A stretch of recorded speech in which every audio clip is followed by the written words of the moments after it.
That's right. Welcome in, welcome back, everybody, to the Notre Dame fans should all be glad USC is going to dominate the West Coast edition of the Always Irish Show.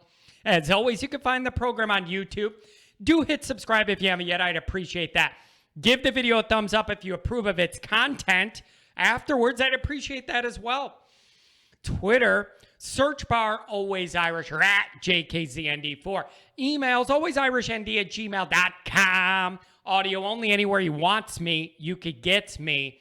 Also, if you're like me and talking ND football makes you feel alive, give me a call at 312-900-8815.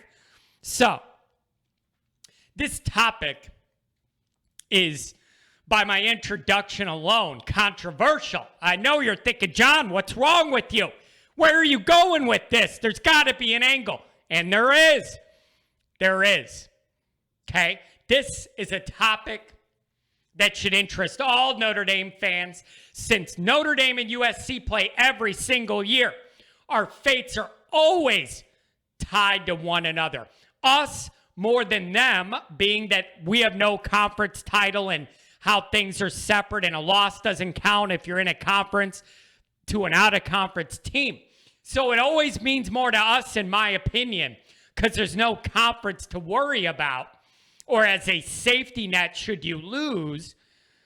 But you get my point.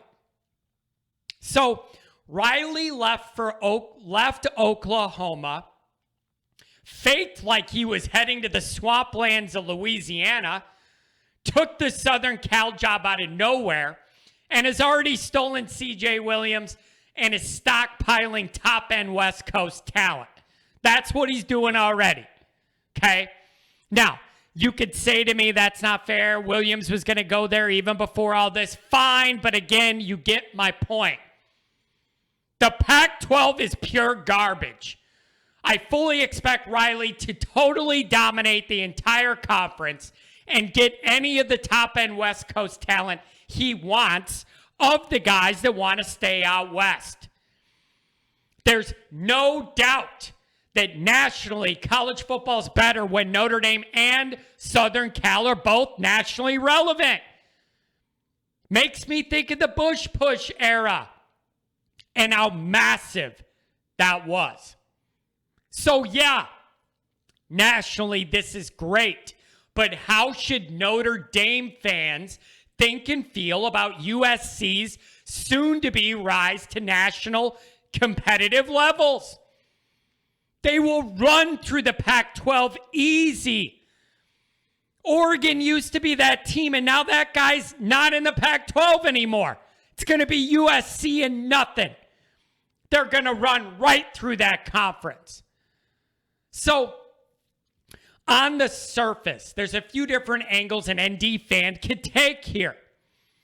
Obviously, it's been nice routinely beating USC the last few years and not having to take them so seriously.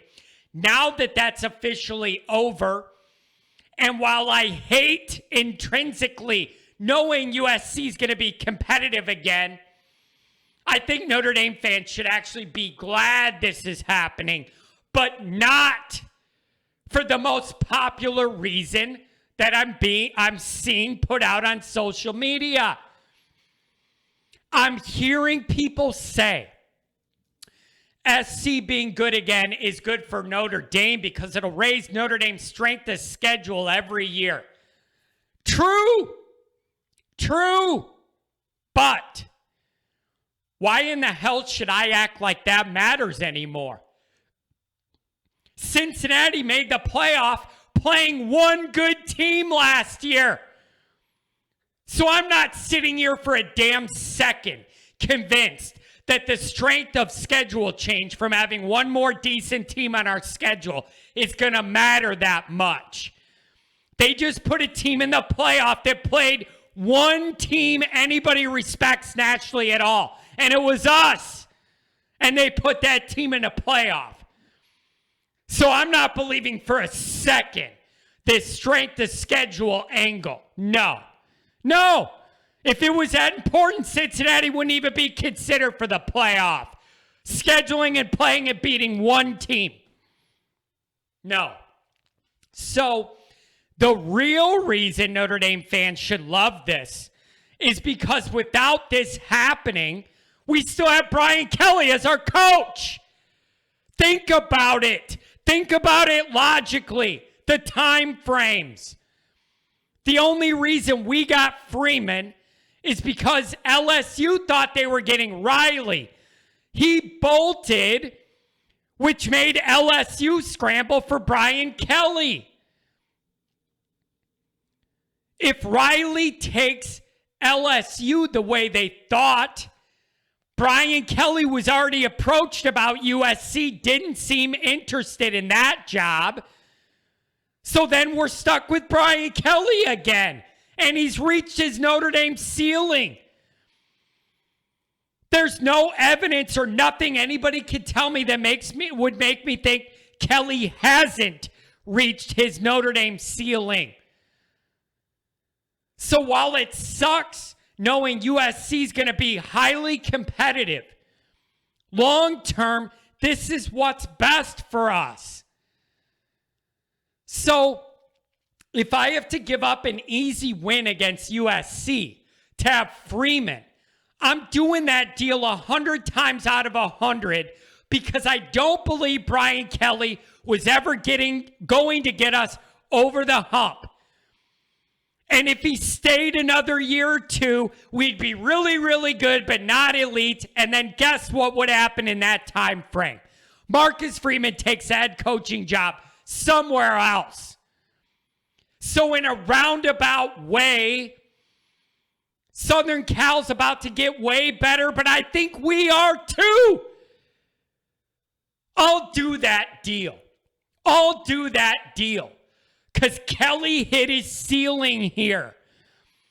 And I wasn't expecting any different results than what we've been getting. So I will do this deal and roll the dice.